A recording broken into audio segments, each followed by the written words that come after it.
mano, dile: Señor, gracias, venimos delante de tu presencia, Señor.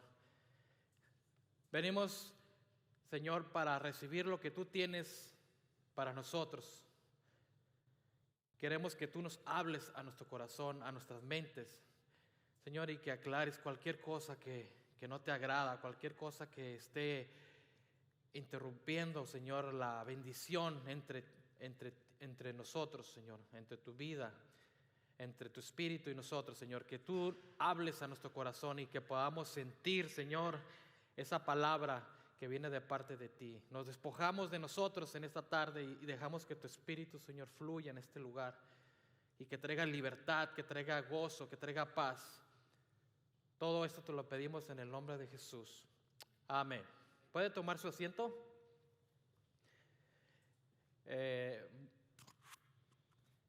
En esta tarde, este tema que estoy compartiendo, que quiero compartir con ustedes, le he puesto un título un título que no sé por qué lo escogí, pero Dios me lo dio. Le puse Jesús en la pantalla grande. ¿A quién le gusta el cine? 3, ¿verdad? Mi esposa, cuando vamos al cine, yo siempre me quedo dormido a media película. No sé por qué, el ruido, no sé. Pero en esta tarde vamos a hablar de Jesús. A mí me gusta hablar mucho de Jesús, me encanta hablar de Jesús porque es una persona. Este canto que estábamos cantando, no hay otro nombre. Es inigualable. El hablar de Jesús, ¿verdad? Es algo que llena nuestras vidas. Jesús en la pantalla grande. Vamos a mirar ahí en Marcos capítulo 8, versículo 27 al 38. Vamos a estar leyendo espontáneamente. Vamos a leer los primeros 4 versículos. Si tiene su Biblia, si no, va a aparecer ahí en la pantalla. Marcos capítulo 8, versículo 27 en adelante. Vamos a leer ahí. Jesús y sus discípulos salieron hacia las aldeas de Cesarea de Filipo. En el camino les preguntó: ¿quién dice la gente que soy yo?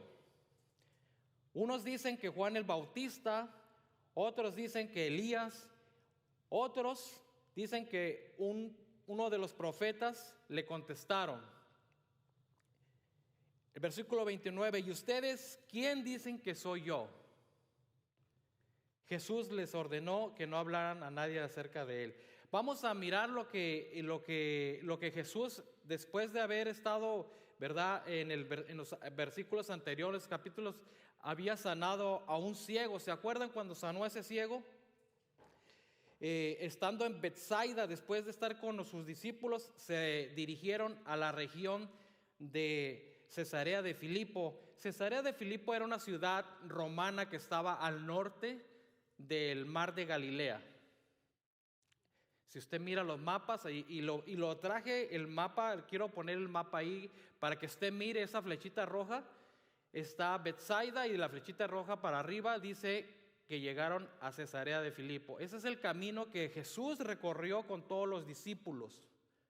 Fue caminando hacia arriba. Es algo difícil. Yo me puse a investigar y resulta que es un proyecto, un camino muy largo, más o menos aproximadamente de 40 kilómetros o 25 millas. O sea que Jesús se aventó un maratón caminando con sus discípulos.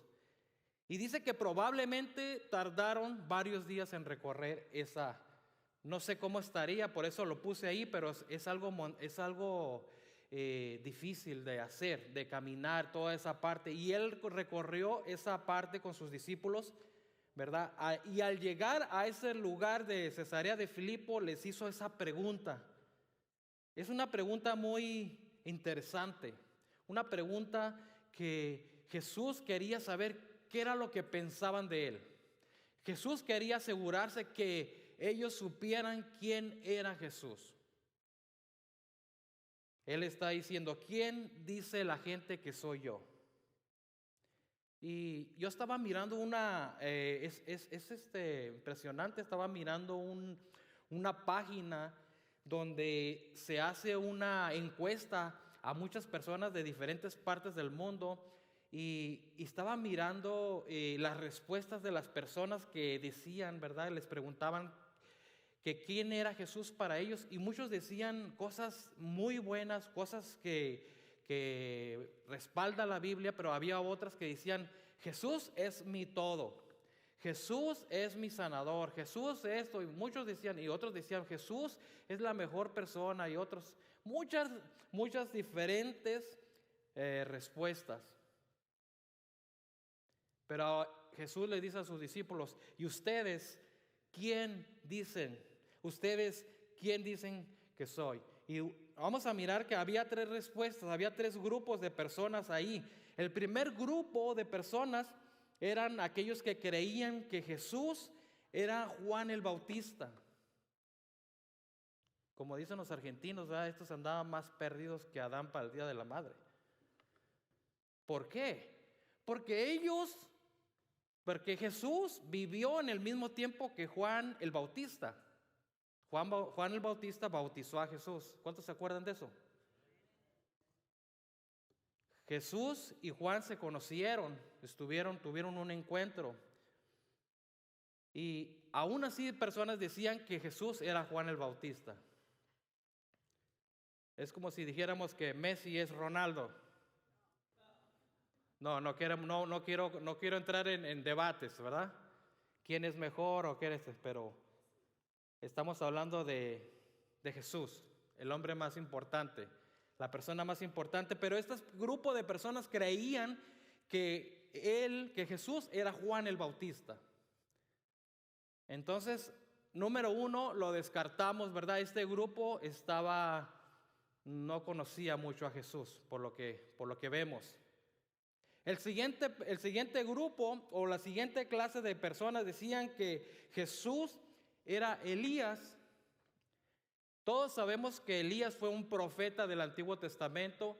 Hemos leído las historias, hemos leído las cosas, los milagros que él hizo. Era un gran hombre, un hombre usado por Dios tremendamente. Pero aún así, Elías, ¿verdad?, no era Jesús. ¿Están de acuerdo conmigo? ¿Quién dijo? ¿Quién dijo que no? Ese grupo pensaba que Elías era Jesús. Y vamos a mirar, quise hacer un recuento de esto. Vamos a mirar en Santiago, ahí lo vamos a mirar en la pantalla, los que tienen Biblia. Santiago 5, 17 al 19. ¿Sí? Dice así en el versículo 17, Elías era un hombre con debilidades como las nuestras. Con fervor oró para que no lloviera, y no llovió sobre la tierra durante 3 años y medio. Y el versículo 18 dice, y volvió a orar, y el cielo dio lluvia, y la tierra produjo frutos. Era una persona que Dios lo usaba tremendamente, hacía milagros. Pero miramos ahí, el libro de Santiago nos dice que Elías era un hombre con debilidades como las nuestras. Exponiendo, ¿verdad?, aclarando que era un hombre como nosotros. ¿Cuántos han oído ese canto que dice, no es como yo? Hay un canto que dice, no es como yo. Él no era como Elías tampoco. Elías era una persona que estaba sujeta a los mismos problemas que nosotros. A lo mejor también se le enterraban las uñas, a lo mejor se quedaba dormido de repente, a lo mejor era una persona así, pero aquí miramos que era una persona usada grandemente por Dios, que oraba fervientemente, que oraba y Dios hacía cosas tremendas. La oración es poderosa. ¿Cuántos creen que la oración es poderosa? Pero podemos mirar que la palabra de Dios nos aclara muy, muy bien, es muy clara, donde dice que Elías era un hombre que estaba sujeto a las debilidades como las nuestras. Entonces, ese grupo está descartado también. ¿Está de acuerdo? Y tenemos un tercer grupo, otro tercer grupo de personas que creían que él era un profeta del Antiguo Testamento, quizá como lo más probable que se cree que creían que era como Moisés. ¿Por qué como Moisés? Porque Moisés para los judíos era una persona que era de mucha importancia. ¿Por qué? Porque había sacado al pueblo de Israel, lo había sacado de la cautividad de los egipcios y los había llevado por el desierto, ¿verdad? A la tierra prometida. Y para los judíos, para el pueblo de Israel, Moisés siempre fue una persona muy importante. Lo podemos mirar en Deuteronomio 18:18. Dice: por eso levantaré entre sus hermanos un profeta como tú, pondré mis palabras en su boca y él les dirá todo lo que les he mandado. Pero miren, más adelante hay otra profecía, hay otra escritura en Deuteronomio 34:10 que dice: desde entonces no volvió a surgir en Israel otro profeta como Moisés, con quien el Señor tenía trato directo. Yo te quiero preguntar en esta mañana, ¿cuántos de aquí quisieran tener un trato directo con Dios? O alguna vez tú le has dicho: Señor, yo quiero tener un trato contigo, yo quiero que hables a mi vida de alguna manera, yo quiero que tú te dirijas a mí, yo quiero sentir que tú me hablas, yo quiero sentir algo de parte de ti. Yo pienso que muchos de nosotros hemos orado de esa manera. Moisés era el tipo de persona que tenía un trato directo con Dios. Por eso el pueblo de Israel lo respetaba, lo honoraba, le daban honor, porque él era una persona que tuvo un encuentro con Dios directamente. Pero déjenme decirles que Jesús también fue un profeta, pero un profeta mayor que él. ¿Por qué? Moisés liberó a Israel de la esclavitud de los egipcios, pero Jesús nos liberó del poder de la muerte y del pecado. ¿Se fijan? Denle un aplauso al rey. Moisés estaba limitado, Moisés no podía salvar, podría sacarlos, pero no podía morir por ellos, no podía rescatarlos de su pecado. E incluso dice la Biblia que mucha de esa generación quedó en el desierto, murieron por la incredulidad que tuvieron, ¿verdad? Pero Jesús es aquel que nos libró, ¿verdad? No solamente del pecado, sino también nos dio vida eterna. Nosotros tenemos que saber interpretar la palabra, tenemos que saber quién es Jesús. Jesús les dijo a sus discípulos, era la inquietud que tenía Jesús: ¿quiénes dice la gente que soy yo? Porque para muchos Jesús puede ser diferente, para algunos puede ser una persona, pero para otros puede ser otro totalmente diferente. Aquí vemos 3 opiniones de quién era Jesús, pero ninguna de esas estaban acertados, los 3 estaban equivocados. Solo una persona contestó correctamente y esa fue Pedro. Pedro contestó cuando le preguntó a Jesús: ¿quiénes dicen ustedes que soy yo? Y Pedro le dio la respuesta correcta, así como lo leemos ahí en el capítulo 30. Pero fíjense lo que Jesús les dijo: no lo divulguen, no lo digan. Pero hay muchos críticos de la Biblia, muchos estudiantes que estudian la Biblia y dicen que hay diferentes razones por las cuales Jesús les dijo: no les digan a nadie, ¿verdad? Pedro le dijo: sí, tú eres el Mesías, tú eres el Cristo. Y le dijo, en el libro de Marcos no dice que Jesús, no dice la parte donde dice, bueno, eso te lo reveló mi Padre. Eso no lo dice en Lucas y en los otros evangelios.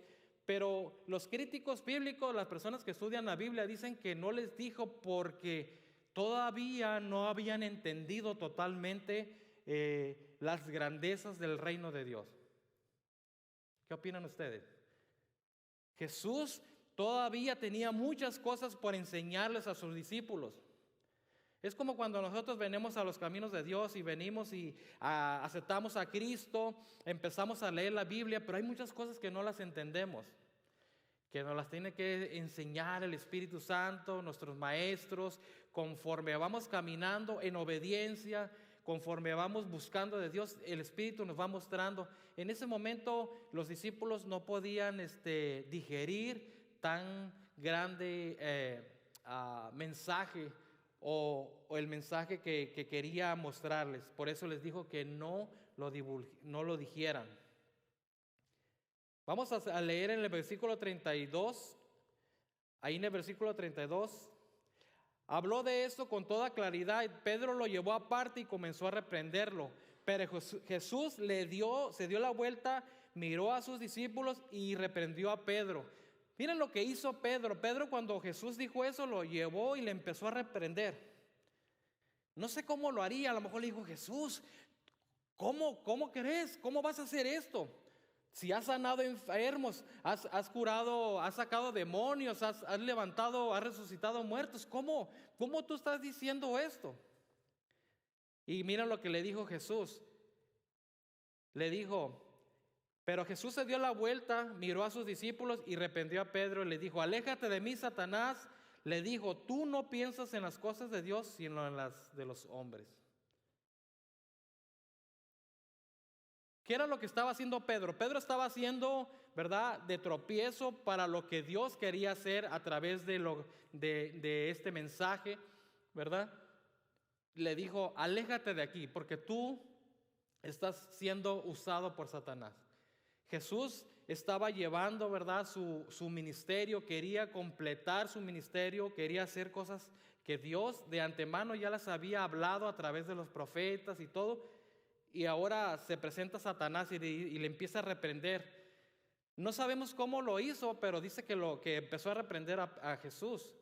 Y Jesús se dio la vuelta y le dijo: no, aléjate de mí.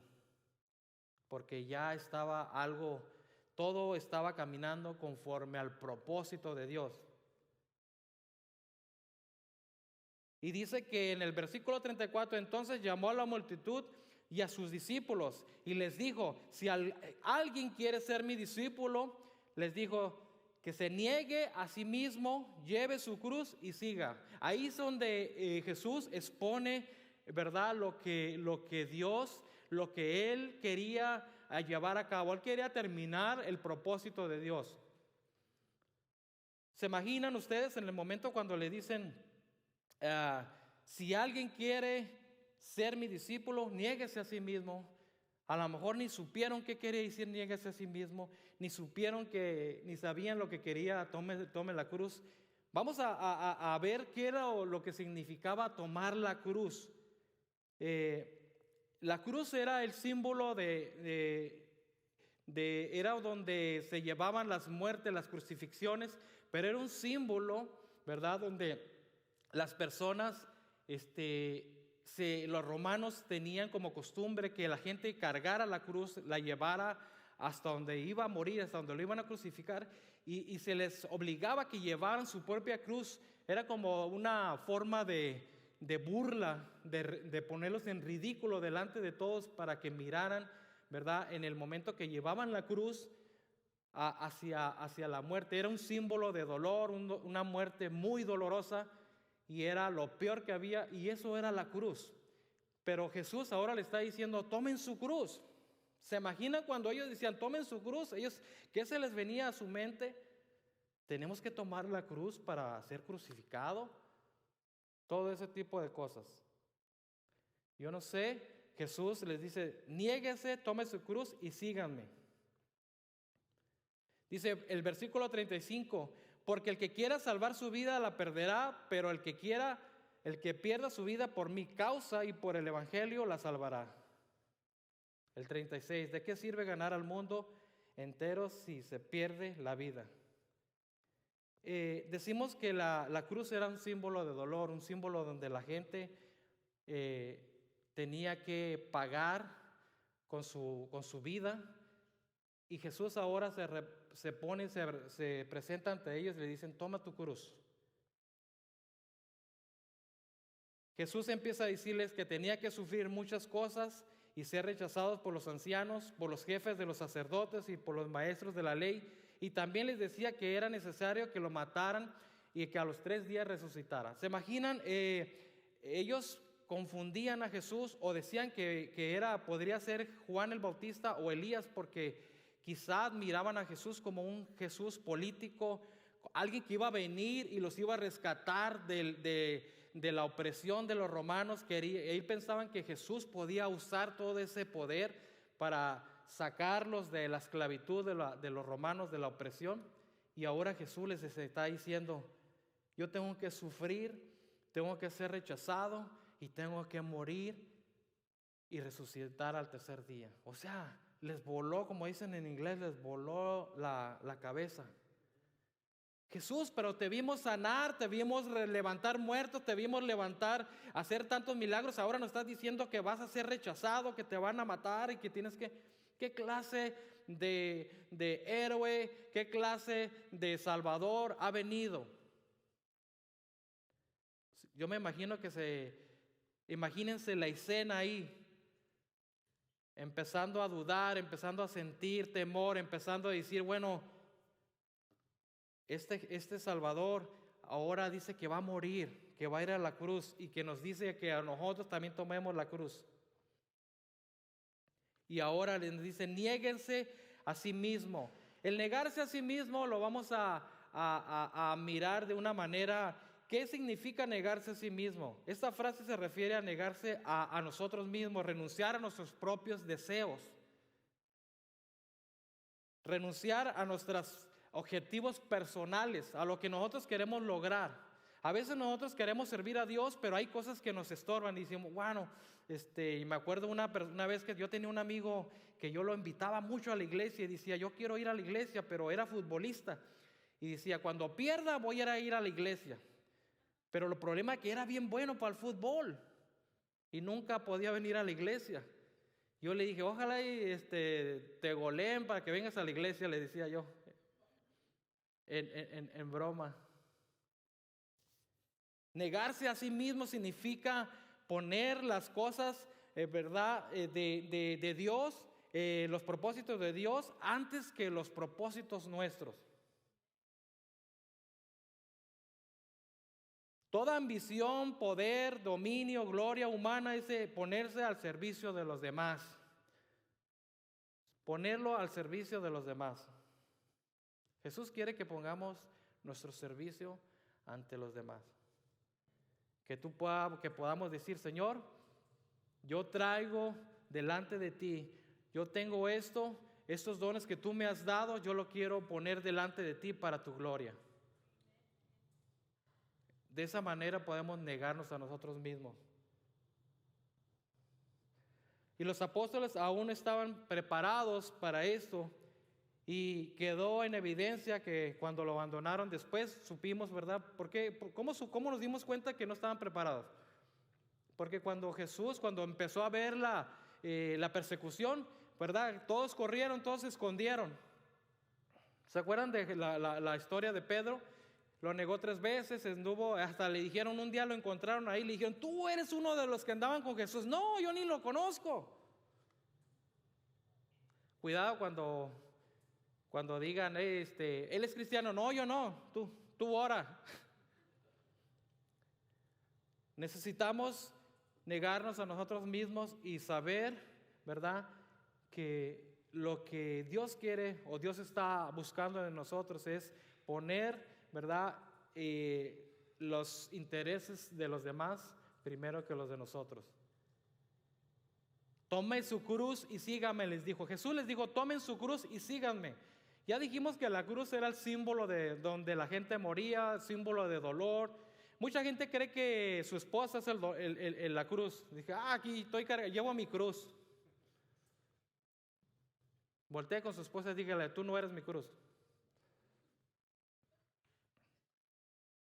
Piensan que la cruz es algo de una relación mala, un trabajo malo, mal pagado. Mi patrón, estoy cargando mi cruz soportando a mi patrón. Con orgullo, autocompasivo, lo dicen, ¿verdad? Y dice, esa es mi cruz y la tengo que llevar, tengo que aguantarlo. Pero esa no es la interpretación correcta. La cruz era un símbolo de donde la gente sufría, donde la gente entregaba su vida.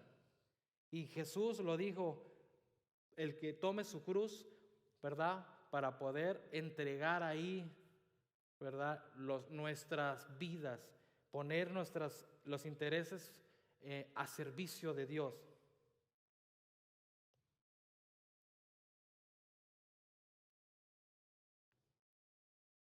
Entonces, cada uno de nosotros podemos meditar en esto.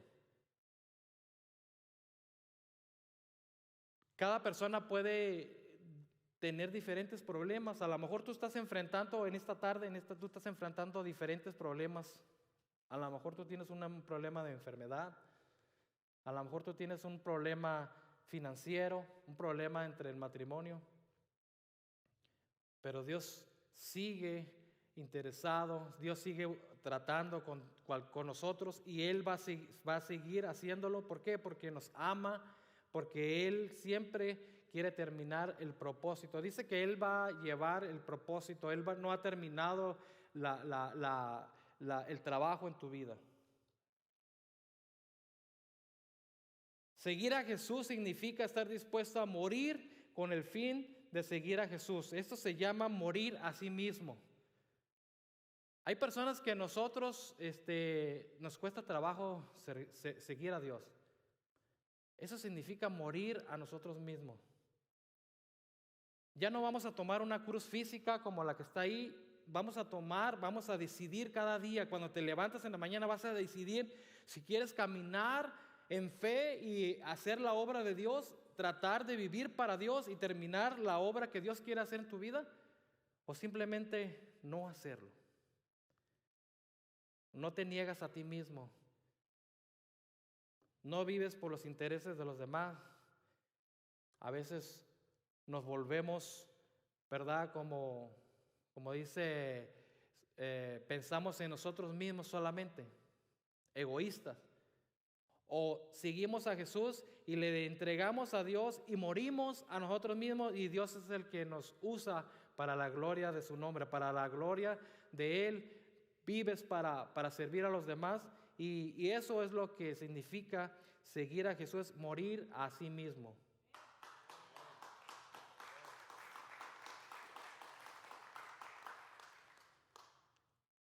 Es un llamado a la entrega absoluta.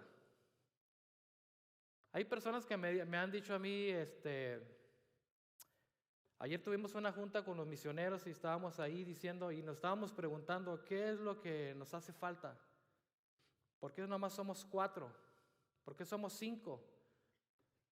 Y yo les decía, no lo sé.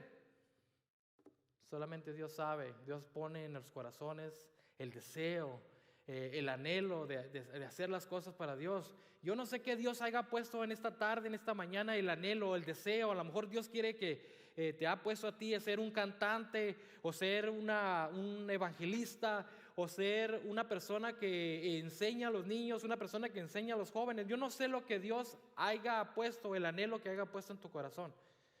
Pero cuando tú decides honrar a Dios, cuando tú te pones en disposición, Dios lo va a hacer. Cuando tú digas, voy a morir a mí mismo, voy a separar un tiempo, voy a asegurarme de que lo que Dios me está poniendo lo voy a llevar con la ayuda de Dios. Dios está llamando a muchas personas, nos está llamando a hacer diferentes cosas. A lo mejor Dios quiere que tú escribas un libro, por ejemplo, o que escribas canciones, alabanzas para Dios. Hay muchas cosas, pero necesitamos morir a nosotros mismos, disponer nuestra vida.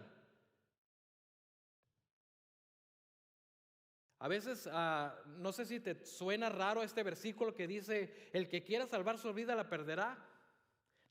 Dios no está diciendo que vas a morir, está diciendo que vas a dejar cosas para que las cosas de Dios nazcan en tu vida, florezcan en tu vida, para que traigas bendición para mucha gente. A lo mejor tú ahorita dices, bueno, yo estoy contento como lo que estoy haciendo, gloria a Dios. A lo mejor yo estoy buscando o anhelando que Dios trabaje en mi vida. Eso es, vas a morir para que Dios traiga lo nuevo a tu vida. Cuando Jesús nos dice debemos negarnos a nosotros mismos, a lo que nos está haciendo una invitación a poner las necesidades de los demás antes que las de nosotros. Había un dicho allá que dicen, yo no sé, en México dicen un dicho que dice que cada quien se rasque con sus uñas. Pero aquí no trabaja eso.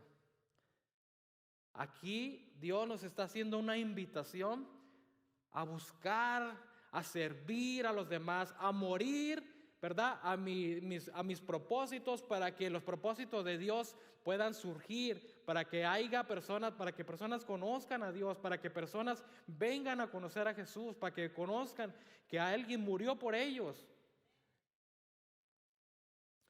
Nos preguntaban en Chiapas qué es lo que va a pasar. Cuando nos estaban preguntando, es un pueblo, son 28 familias, y nos estaban diciendo qué es lo que está pasando ahí. ¿Por qué van a ese pueblo? Y le dijimos, porque ese pueblo, esa gente no están listas para ir al cielo, porque no han conocido a ese Jesús que tú y yo conocemos, y ahorita podemos disfrutar del gozo, de la paz. Ellos están aprendiendo y conociendo a ese Jesús. ¿Cómo podemos ser parte de esta bendición? ¿Cómo podemos servir a Dios? ¿Cómo podemos negarnos a nosotros mismos para que el propósito de Dios venga a nuestra vida, a nuestra iglesia, para que esto crezca, para que la gente conozca de Dios? No para que seamos un número grande, sino para que la gloria de Dios, para que la gente, ¿verdad?, venga y conozca a Dios, y haya familias, haya matrimonios renovados, haya jóvenes que no se van a las pandillas, a las drogas, sino que puedan vivir una vida diferente. Amén. ¿Por qué no le das un aplauso al Rey?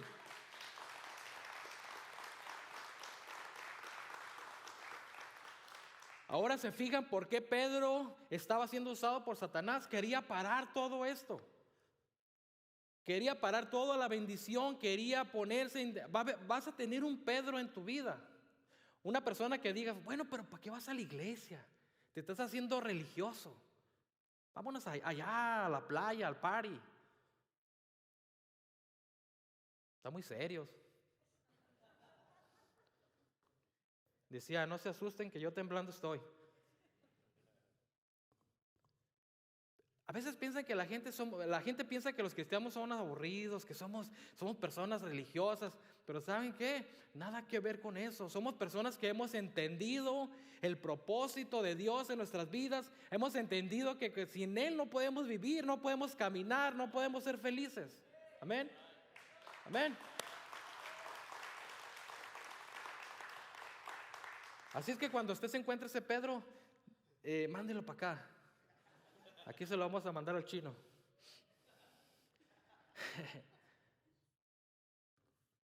Tenemos que gozarnos en la presencia de Dios. Tenemos que darnos cuenta de que Jesús, por eso este tema que le puse, Jesús en la pantalla grande. ¿Por qué? Porque tenemos que mirar a Jesús de una manera diferente. Si en esta mañana tú has dicho, ¿sabes qué? Yo he fracasado en diferentes cosas, yo no me ha salido mis planes, no he hecho cosas, siento como que estoy ahí en un mismo lugar. Yo quiero decirte que, ¿sabes qué? Jesús, necesitas conocer más de Jesús, morir a ti mismo para que los planes de Dios se vengan a tu vida, para que tú seas una persona completa, y que cuando la persona te pregunte, oye, ¿qué te pasa a ti? ¿Por qué estás sonriendo? ¿Por qué estás contento? Porque tengo a Jesús, porque mi vida ha sido diferente, porque Dios me sanó, salvó a mi familia.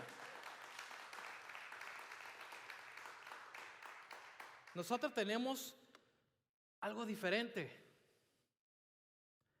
Dios nos ha dado bendiciones tras bendición, pero a veces no nos damos cuenta porque estamos ocupados tanto en nuestras cosas y no hemos muerto a los deseos nuestros, y no hemos muerto a nosotros mismos, y a veces se nos escapan las bendiciones. Miren lo que dice Filipenses 2. Para terminar, yo quiero hacer algo en esta tarde. Quiero que tú, ¿verdad?, tú hagas un compromiso delante de Dios. No delante de los hombres, no delante del pastor, sino delante de Dios. Que tú digas, Señor, yo quiero ser esa persona quiero ser esa persona que deja, que muere a sí misma para poder dar amor a otros, para que el propósito de Dios se lleve en mi vida. ¿Estás preparado para eso?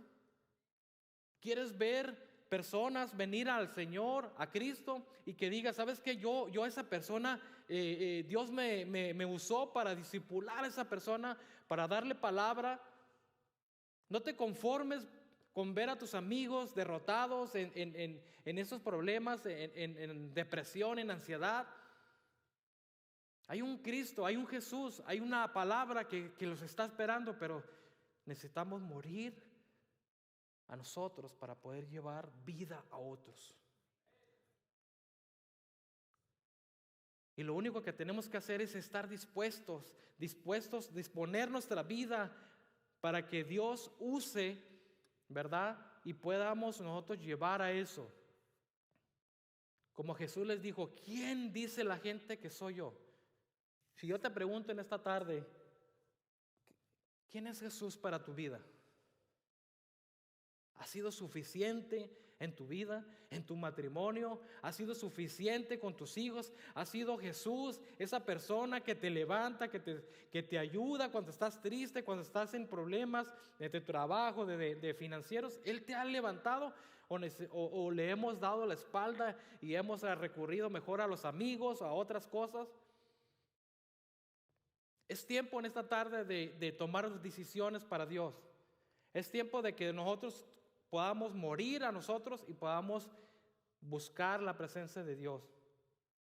Es tiempo de perdonar. Si alguien te hizo algo,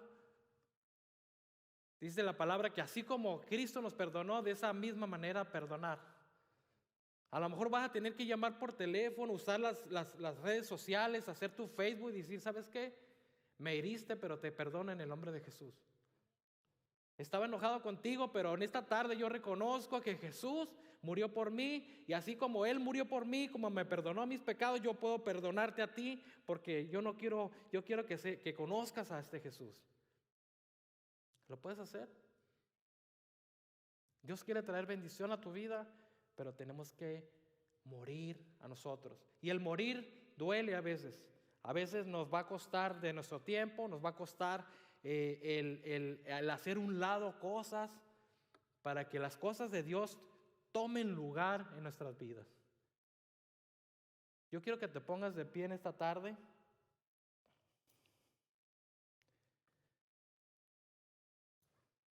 ¿Por qué no levantas tus manos ahí donde estás? Le voy a pedir a las personas, los hermanos de la alabanza, que ahí en ese lugar donde tú te encuentras, que tú puedas decir, Señor, esa palabra es para mí. No pienses en nadie más. Di, Señor, yo quiero que uses mi vida. Yo quiero morir a mí mismo en esta tarde para que los propósitos tuyos surjan en mi vida. Yo no quiero ser el mismo. Como dijo Julián, pon en tu mente en este día, dijo, que cuando tú te vayas de aquí, tú vayas con una mentalidad diferente. No te vayas como viniste. Y es lo que mismo Dios te lo está diciendo. Vamos a orar. Te damos gracias, Señor.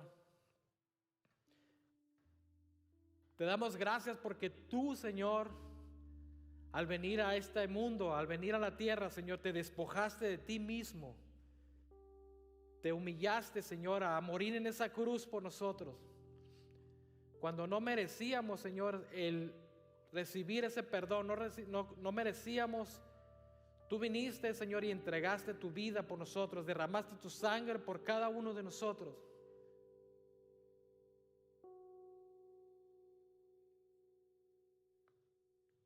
Dice que cuando estábamos muertos en nuestros delitos y pecados, tú decidiste morir por nosotros, Señor.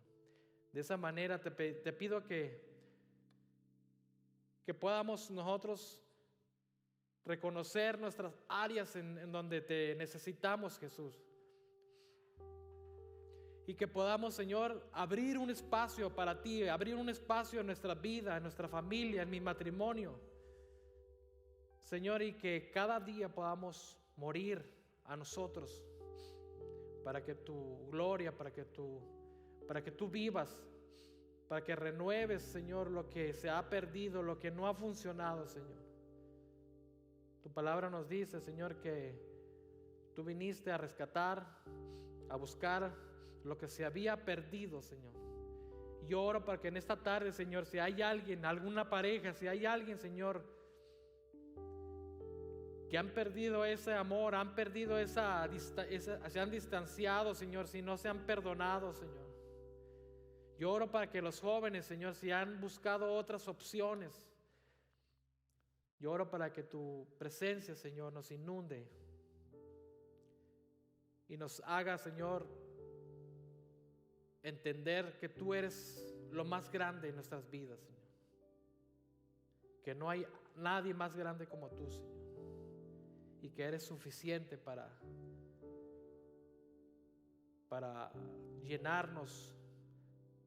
Eres suficiente, Señor, para que nuestras vidas sean renovadas, transformadas. Que eres lo único que necesitamos, Señor. Si hay alguien que está enfermo en esta tarde, Señor, te pido que tu presencia, Señor, que venga, Señor, con sanidad, Señor, sanidad mental, sanidad física, Señor, y que tú renueves, Señor, toda culpa, Señor, todo deseo, Señor, toda mentira que ha venido a sus vidas, Señor. En el nombre de Jesús declaramos libertad en esta tarde, Señor. Declaramos, Señor, que tu presencia, que tu Espíritu, Señor, sana toda ansiedad, toda depresión en el nombre de Jesús. Te damos gracias, Señor. Amén. No se vaya. Ahorita le voy a pedir a la hermana Rosa que si por favor puede pasar.